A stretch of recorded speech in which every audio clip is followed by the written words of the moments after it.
Welcome, and thank you for joining us live from NASA's Kennedy Space Center, where we are beginning a new chapter in America's human spaceflight story. We are so humbled to have thousands of people here in person to witness this, and the many more watching online from around the world.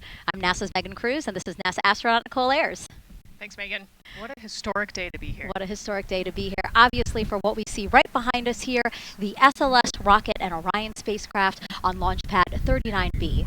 Artemis II is a nearly 10-day flight test to prove NASA can safely fly astronauts around the moon before attempting to land on it in just 2 years, hopefully. Yes, like you said, it's a test flight, so we're going to put humans on this rocket for the first time ever, and we're going to test out the systems on board and hopefully get around the moon.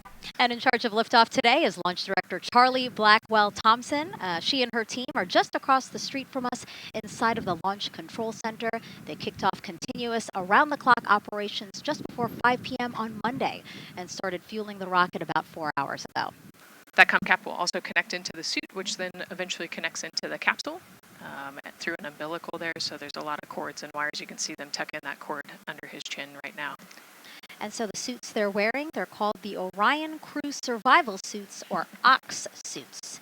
And so they're worn for launch and reentry or during high-risk or emergency situations. And welcome into Firing Room 1, a historic firing room here at the Kennedy Space Center in Florida. It's a pleasure and an honor to be here reporting what's happening as we lead up to countdown and liftoff of Artemis II. So far, looking pretty good. You see the rocket out there on the pad. It is launch day, and we just got that crew weather brief that you were talking about from Launch Director Charlie Blackwell-Thompson to the crew.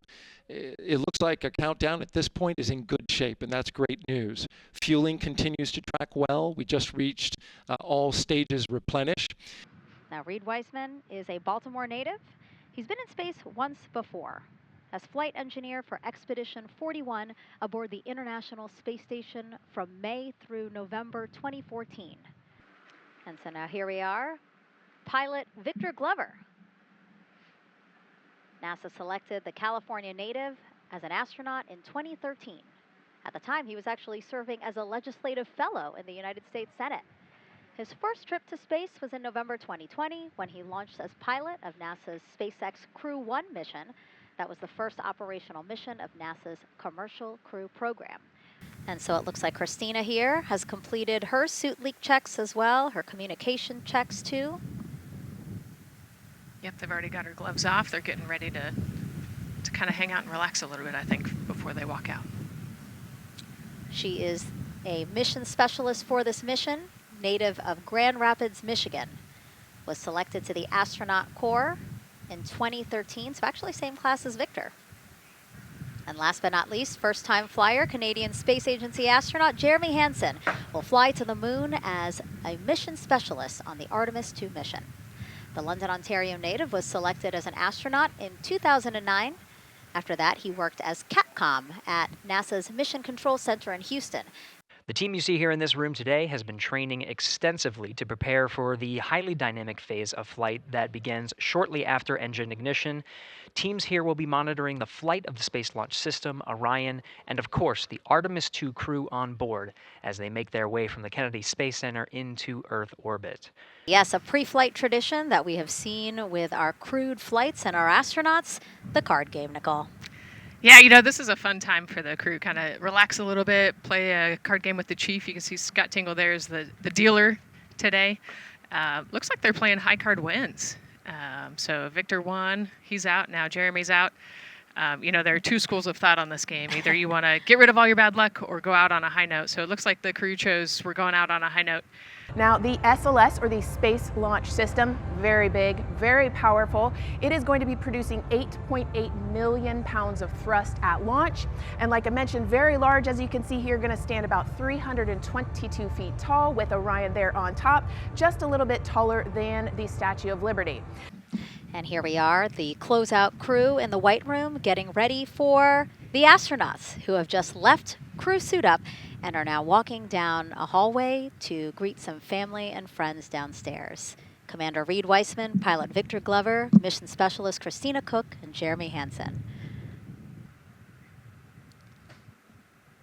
And here they are, NASA's Artemis II crew. Commander Reid Wiseman, Pilot Victor Glover and mission specialist Christina Koch and Jeremy Hansen taking their first steps outside for their historic test flight. To a wonderful applause from the crowd. They're looking really excited Some and big really smiles. ready. I love that. It's a great day for us. It's a great day for this team. A few words from Reid. Great day for us, the team, he said. Thumbs up, more thumbs up. Of course, a lot of pictures. We hear some camera shutter clicks back there. I love the energy of this crowd. Let's go. And so now the crew walking over to each of their pens. The first people closest to them, of course, their family members who got to quarantine with them, correct? Yes.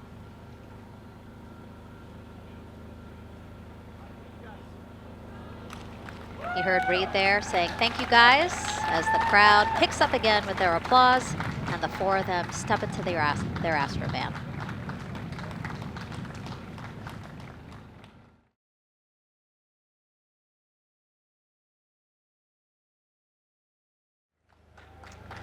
And there they go. And off they go. Reid, Victor, Christina, and Jeremy now on their way to launch pad 39B, where they will fly to the moon, something no human has done in over 50 years. They may also set a new record as the farthest humans have ever been from Earth, a record set by the Apollo 13 crew almost 56 years ago today. Yeah, you know, we talked about how tall this rocket is earlier. Wow. Look at that. Yeah, look at that point of view, yeah. And now we're watching the crew walk across the crew access arm, getting a beautiful view of Kennedy Space Center. From 274 feet. Woo. Nicole laughs because Nicole is also, like Reid, does not like heights. Do not like how open that crew access arm is. Oh, and he's already turned around and walking in. You can see Dre's protecting his helmet and his visor there from all that metal. Yeah. It's a tight squeeze, but they've done this a lot, so Reid's already all the way across the capsule. Yeah, that was fast. Impressive, Reid. Impressive. That's why you're the commander.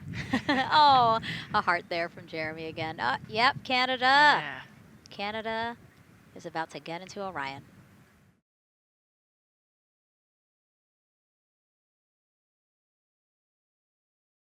This is a camera shot of behind Reid's head. So Reid, while Andre is buckling him in, that's a 5-point harness,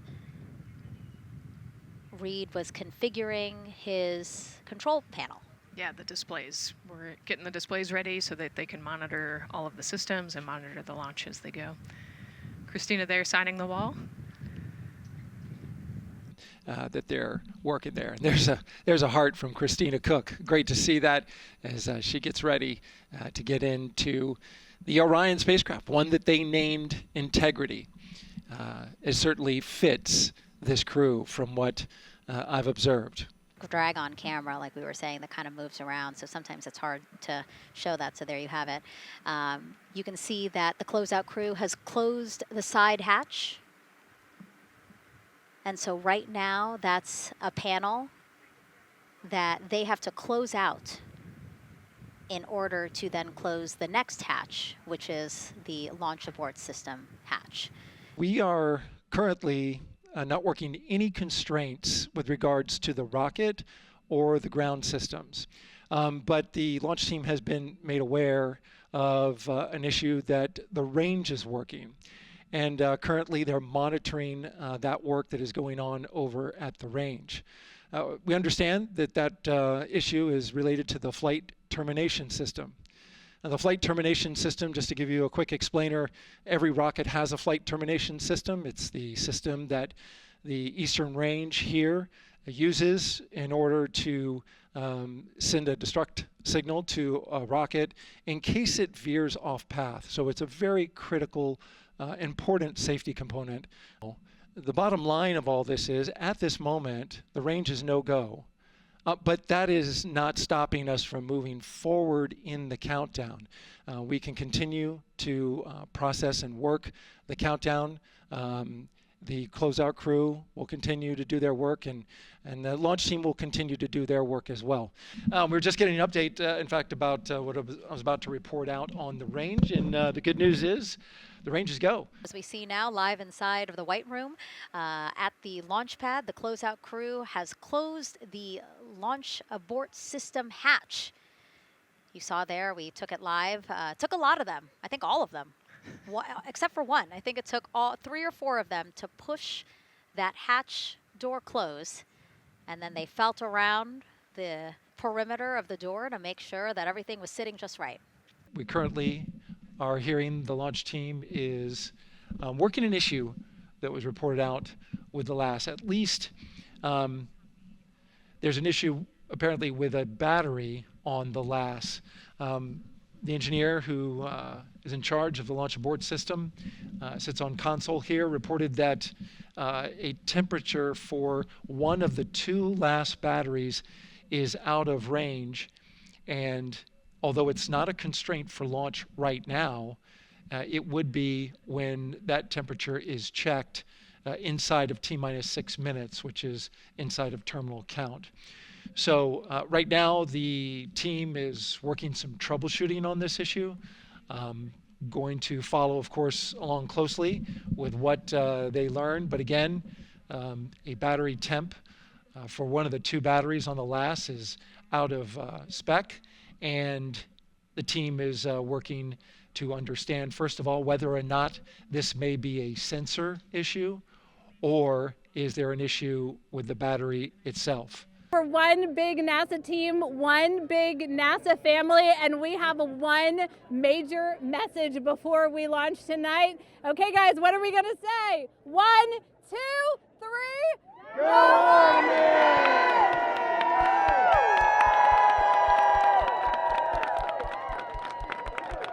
Great news too.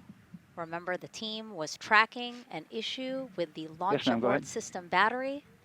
They appear to have cleared that issue, so we are go for launch. All right, thank you, Megan and Nicole, and just want to give you an update on the launch abort system that you just reported that they cleared. They believe, they're convinced, this is an instrumentation failure. So there are 2 batteries on the LAS. The LAS, of course, and with the help of my 2-year-old son's model rocket, Daniel said I could use this, so it's okay. The LAS is right here. It's the tower above Orion.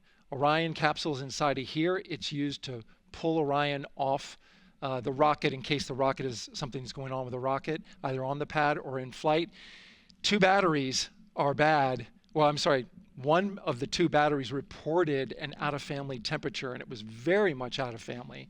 And so they checked their data going back into the vehicle assembly building where they recharged the batteries and worked on them. And they have good, solid data, they reported, that tells them that this is an instrumentation failure, that there's something wrong with the sensor. And so they took it before the mission management team, which has to accept the risk, any changes to launch commit criteria, which this would be one, and they all fully accepted it. So now we are clear as far as that constraint is concerned. NTD COSE hold requested. Copy that. I have an LCC violation of O-CT-004, S-band transponder anomaly. This was a transient LCC violation, so transponder 1 had a demodulated SNR estimate that went down to 2 dBm when it should have been between 10 and 13. It is now back up to 12, but we did lose that for just a moment. It does not appear that we lost our bit sync or carrier lock, which would be indicative that we lost our lock with the vehicle. So at this point, recommendation would still be go.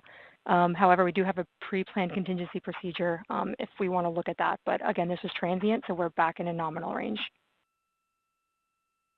Yeah, us taking a look at the data right here, looks like that was a single sample.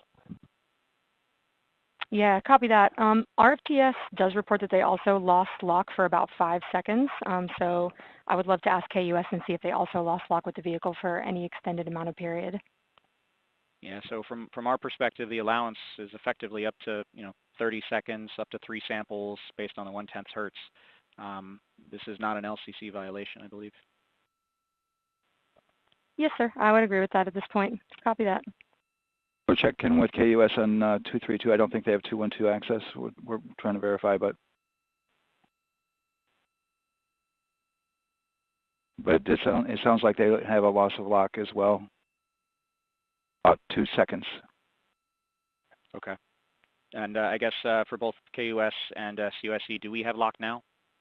That's affirmed. We do have lock for COSE.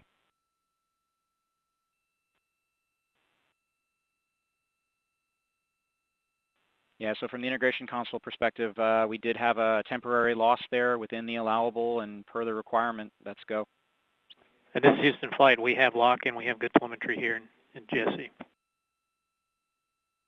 And KUS is reported to they have good lock now.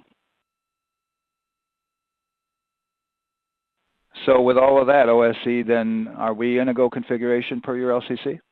Yes, sir. Recommendation would be go. Okay. LP, you concur with that? Yes, sir. LP concurs go. And Launch Director? Yes, sir. Launch Director concurs go. All right.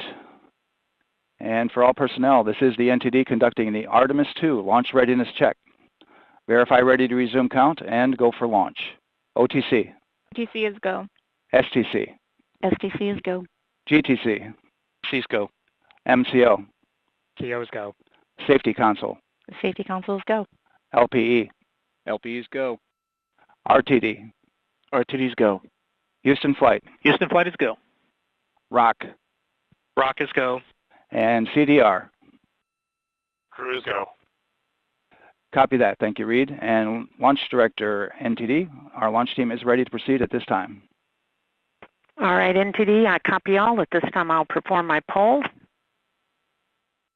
Attention on the net. This is the Launch Director performing the final poll for launch. Verify no constraints and go for launch.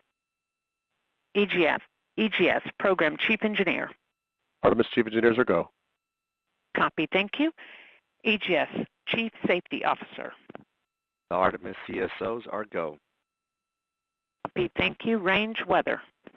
Launch weather is go. Thank you, LWO. And Artemis MMT Chair. MMTs go. Thank you, John. And Integrity Launch Director. Good to hear your voice, Charlie. PLT. Thank you, Charlie. This is Victor. We are going for our families. MS1. This is Christina. We are going for our teammates. MS2. This is Jeremy. We are going for all humanity. All right, Charlie, your Artemis II crew is go for launch. Full send. I copy that. Reid, Victor, Christina, and Jeremy.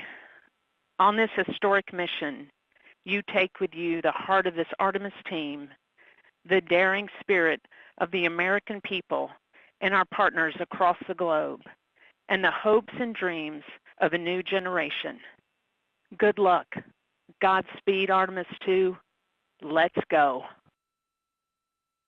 Sir, you have a go to proceed with countdown. Copy that. I'll put it in work. CDR NTD. Go. Your visors and initiate short purge per your EPROC 10.1.1, steps 8 and 9. 10.1.1, 8 and 9 going to work. Copy. CVSE NTD. Start and verify recordings of our Orion cameras. You heard an issue, worked in real time with telemetry lock on the Orion. It was transitory. It was very short. They checked the data, confirmed that they had a good lock. This was with the S-band transmitter on the Orion. Worked through that issue, looked at the data, and cleared it. All with the world watching. All right, and we're clear from cutouts. And with that, we're going to resume the clock momentarily. And CGLS, you can resume the clock on your mark. GLS copies. 3, 2, 1, mark. GLS mainline has been initiated. T-minus 10 minutes and counting.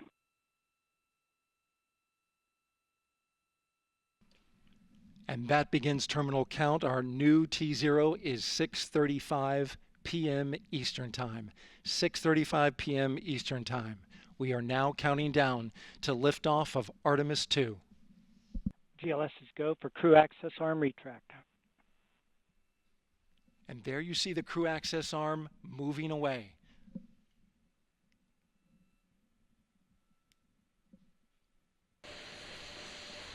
GLS is go for ALS. Great call out. The rocket is on its own. 4 brave explorers ready to ride the most powerful rocket NASA has ever launched. Sound suppression water is flowing. 15. And here we go. 10, 9, 8, 7. RS-25 engines lit. 4, 3, 2, 1. Booster ignition. And liftoff. The crew of Artemis II now bound for the moon. Humanity's next great voyage begins.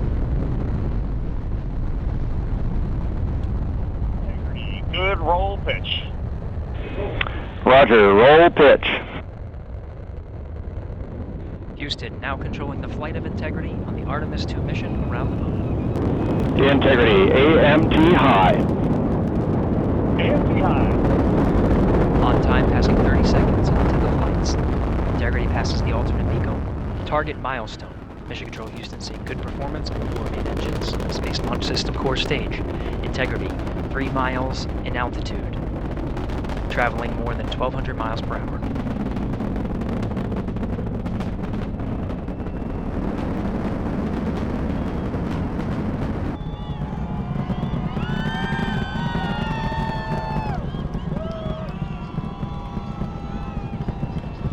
Mission elapsed time, passing 1 minute, approaching max Q. On, Ponce de Leon. Stan, we have you loud and clear on Ponce de Leon. Have you the same? Communication signal transfer confirmed as Integrity and its crew go supersonic. Approaching 90 seconds into the Artemis II mission. Integrity is 14 miles in altitude, 8 miles downrange, traveling more than 2,600 miles per hour.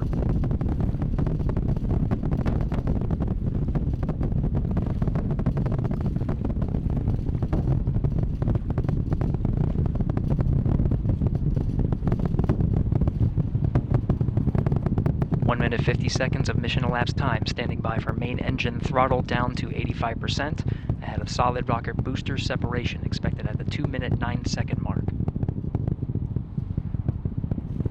We see throttle down.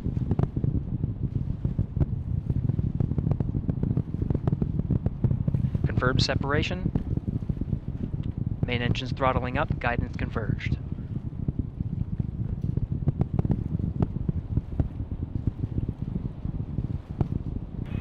Integrity, guidance converged, performance nominal, upper stage RCS ready. Copy all, Stan. Integrity, SM priming complete. SM priming complete. 3 minutes into the flight. Integrity, 49 miles in altitude, 78 miles downrange, now passing 5,000 miles per hour.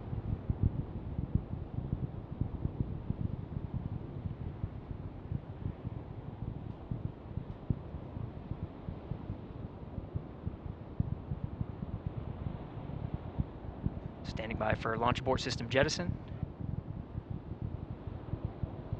Houston Integrity, good last jettison, great view. We see the same on board, Stan. And Houston has you loud and clear on Tidris at the Kármán line. Outstanding, Stan, we have you the same. 3 minutes 50 seconds into the flight of Artemis II, Wiseman, Glover, Koch, and Hansen cross the boundary to space with good comm checks. GPS signals acquired after last jettison now working on internal checks to verify accuracy.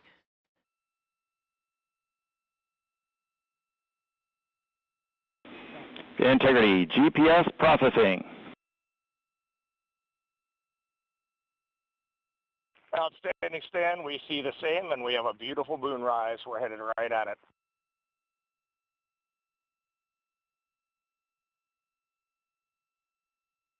Integrity and nominal MECO, core stage separated.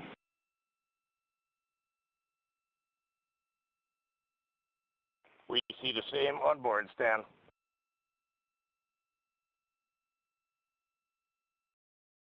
Nine minutes of mission elapsed time. Integrity crew of Reid Wiseman, Victor Glover, Christina Koch, and Jeremy Hansen now in orbit around the Earth at the beginning of their journey to the Moon.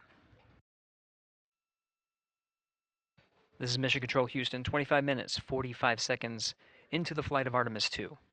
We have confirmation that all 4 solar array wings are deployed and latched. This is the configuration needed to switch to ATO preferred, which you did hear confirmed from pilot Victor Glover. That mode has been switched.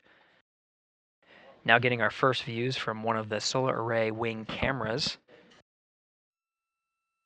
over the tracking data relay satellites. We are in a night pass as we are about a little more than 1,300 statute miles above the Earth, just east off the coast of Madagascar.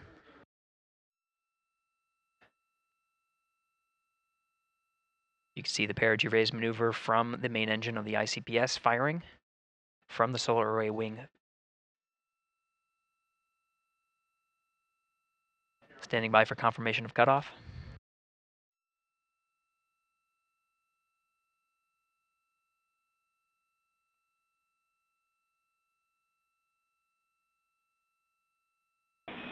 Integrity, good PRM, and 1 minute to teeter standover.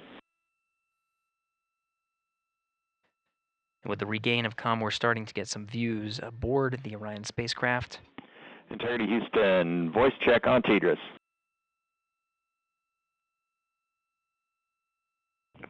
Loud and clear, Stan Hallis. And we now have you the same. Good to hear your voice. In the meantime, Mission Specialist Christina Koch working on the activation of some environmental control life support systems and waste management systems. Currently, as teams on the ground analyze some troubleshooting of the activation steps that she was going through, she'll gather some of the backup waste management capabilities that they have aboard Integrity, just as a precaution while the teams assess how to address what was reported down from Mission Specialist Christina Koch on the fault light. At this time, the flight dynamics officer confirms that it was a good burn, so they are on a good trajectory for staying in high Earth orbit for the remainder of this flight day and into next. The high Earth orbit puts them into a 43,730 by 0 statute mile orbit, which orbits the Earth approximately once a day. It's a 23.5-hour orbit. For the first time since they arrived in space, you're looking at a live view of the Artemis II crew in the Orion spacecraft.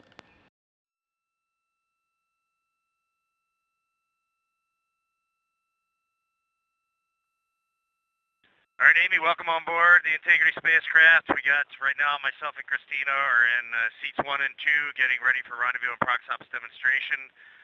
Victor's just finishing up getting out of suits and getting suit drying going, and Jeremy is hard at work in cabin configuration. It was an amazing ride uphill. The views, we've got 2 moon rises that we've had so far, and the views of planet Earth. We've circled it completely, and we forgot how beautiful it is to look down on Earth. We're hearing some comms from the crew as they are preparing for their proximity operations demonstration. And we have just had, for the first time in over 50 years, humans join the Deep Space Network. Now, we're used to people being on the Near Space Network, the tracking data relay satellite system with the International Space Station. But again, first time in 50 years that we will have crew traveling far enough to be on that Deep Space Network. This view coming live from Orion, now just 3 hours and 10 minutes since liftoff today from Kennedy Space Center. As you have heard, Mission Control Houston is go for the crew to conduct the proximity operations demonstration. Again, we will see the separation of the interim cryogenic propulsion stage coming up first in just under 12 minutes. Standing by for separation.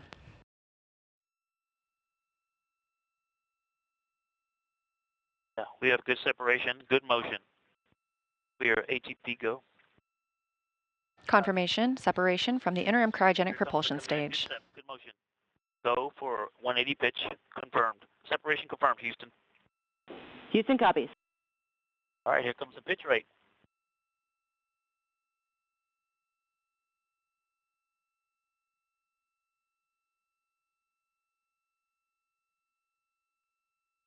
I see it. Look at that. Woohoo! That,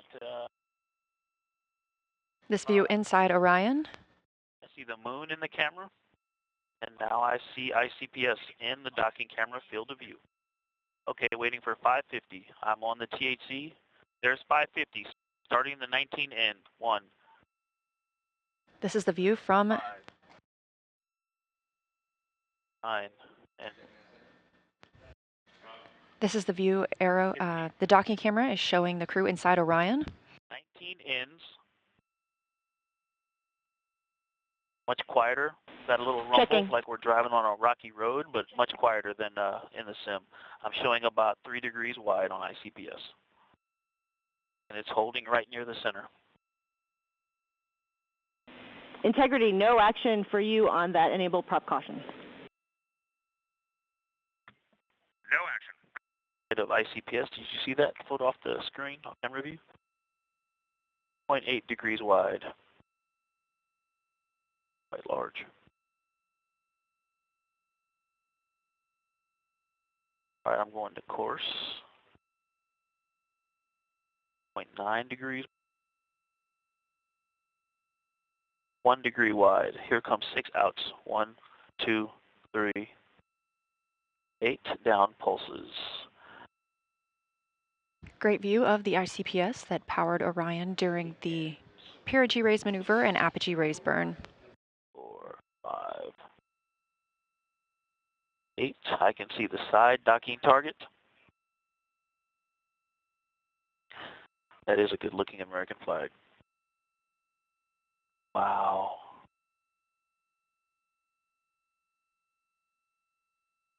Copy. Going off, Fox. Great flying with you, Houston. Nice vehicle. Great job, Victor, and to the entire crew, and we enjoyed your excitement at seeing ICPS out the window. With proximity operations complete and the upper stage separation burn complete as well, we are now looking to the ICPS, or interim cryogenic propulsion stage disposal burn. We will not see this or get data on it. It will burn up upon reentry over Earth's atmosphere over the Pacific Ocean. It actually looks like a crescent Earth there in the background. This view coming from one of the solar array wing cameras aboard Orion.